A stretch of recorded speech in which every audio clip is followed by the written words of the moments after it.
দেখার জন্য। তাই যারা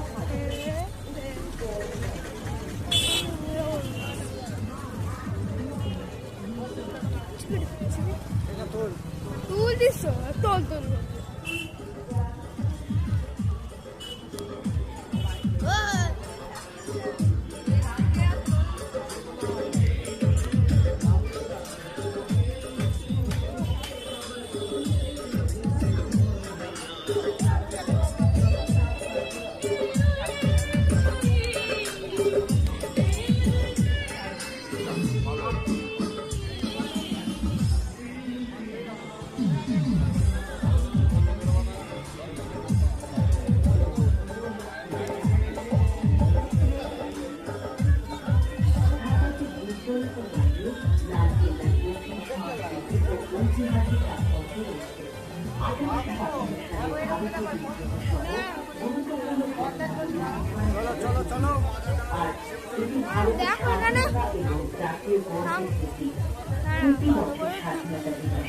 প্রধানমন্ত্রী এখানে জাতীয় পতাকা উত্তোলন করেন, যা 1947 সালে ভারত যখন স্বাধীনতা অর্জন করে সেই মুহূর্তটিকে চিহ্নিত করে।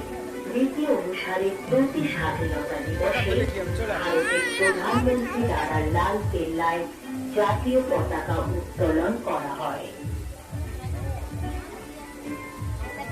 2007 সালে লাল কেল্লাকে ইউনেস্কোর বিশ্ব ঐতিহ্যবাহী স্থান হিসেবে মনোনীত করা হয়েছিল।